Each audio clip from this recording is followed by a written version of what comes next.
Hey everyone, this is Vishwanath Pratap Singh. तो आज हम लोग बात करेंगे एक न्यूज़ के बारे में जो कि आज ही निकली है। ये द इकोनॉमिक टाइम्स का आर्टिकल है। In tit for tat move, India suspends tourist visas for Chinese nationals.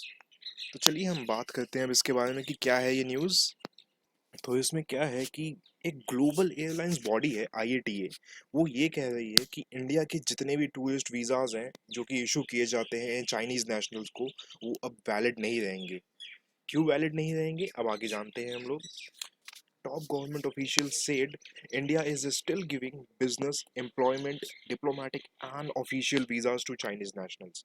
इसका मतलब है कि जो हमारे गवर्नमेंट ऑफिशियल्स हैं, तो वो लोग ये कह रहे हैं कि अभी भी ये बिजनेस के से रिलेटेड, एम्प्लॉयमेंट से related and diplomatic official visas दिए जाते हैं चाइनीज नेशनल्स को, लेकिन टूरिस्ट वीजाज नहीं दिए जा रहे हैं। वो सारे के सारे अब वैलिड नहीं है। India's decision to keep Chinese tourists out of also comes in the wake of Chinese reluctance to allow Indian students, more than 20,000 of them, to return to China after leaving that country because of COVID। इसका मतलब ये है कि China जो है वो allow नहीं कर रहा है हमारे 20,000 के करीब जो बच्चे हैं, जो कि वो कोविड के समय, जब कोविड स्टार्ट हुआ था, तो वो वहाँ से अपने देश में आ गए थे। तो अब उनको अलाउ नहीं करता है कि वो वहाँ पे जाएं, वापस चाइना में जाएं, बिकॉज ऑफ सम स्टडीज और या फिर टूरिस्ट से रिलेटेड चीज़ों के लिए, मतलब किसी भी चीज़ से रिलेटेड वो लोग नहीं जा पा रहे हैं। ठीक है।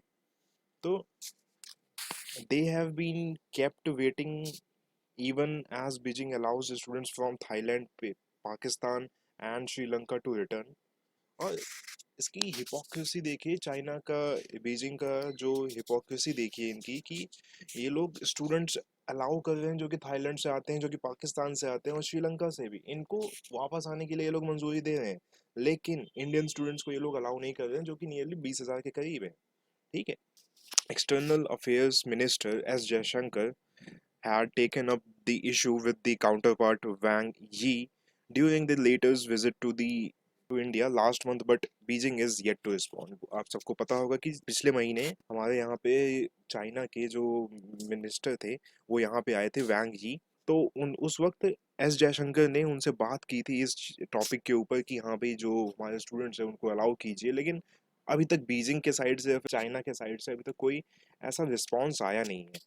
UK and Canada are among the countries whose citizens can't fly to India on e-tourist visas but can come to regular paper visas issued Indian missions in those countries।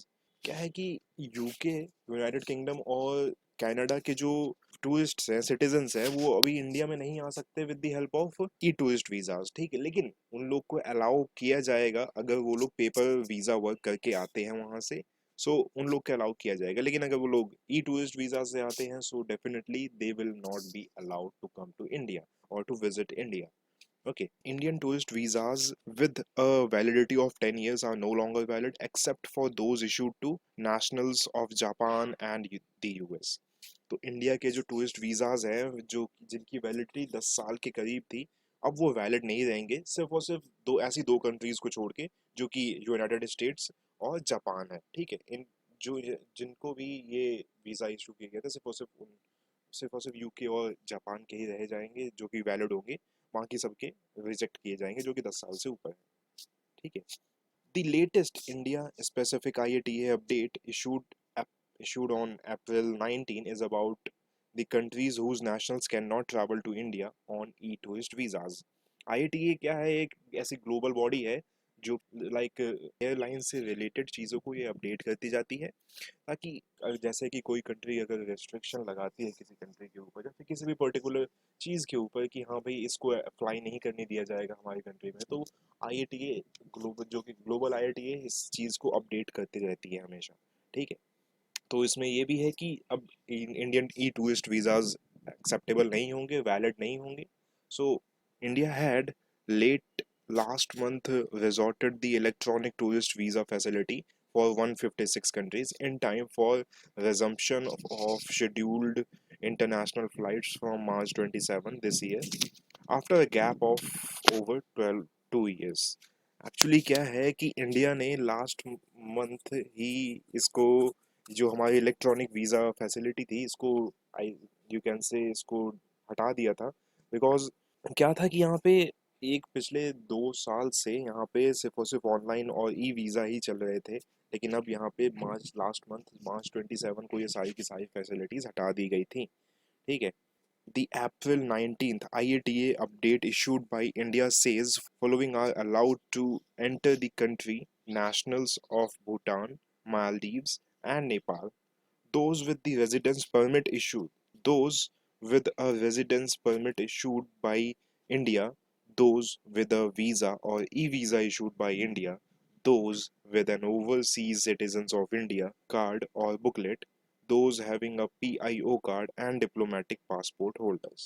यहाँ पे क्या है जो कि इंडिया के आईएटीए ने 19 अप्रैल को ये अपडेट किया है कि इंडिया में कौन कौन से लोग अप्लाई, मतलब कि इंडिया में आईएटीए ने रिसेंटली अभी 19 अप्रैल को आईएटीए ने ये भी लिस्ट जारी की है कि कौन कौन लोग, कौन कौन सी सिटीजन्स, कौन कौन सी कंट्री के ट्रैवल कर सकते हैं इंडिया में, जो कि अलाउ किए जाएंगे।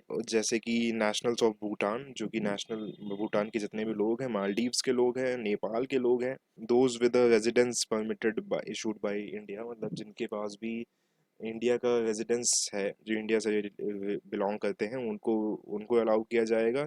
जिनके पास वीज़ा और ई वीज़ा है जो कि इशू किया जाता है गवर्नमेंट ऑफ इंडिया के द्वारा, those with an overseas citizen of India, और जिनके पास overseas citizen of India card है या बुकलेट है, तो उन सबको अलाउ किया जाएगा। ठीक है। तो इतना ही था आज के लिए। Thank you very much and I hope you, if you like this video, so definitely subscribe for it.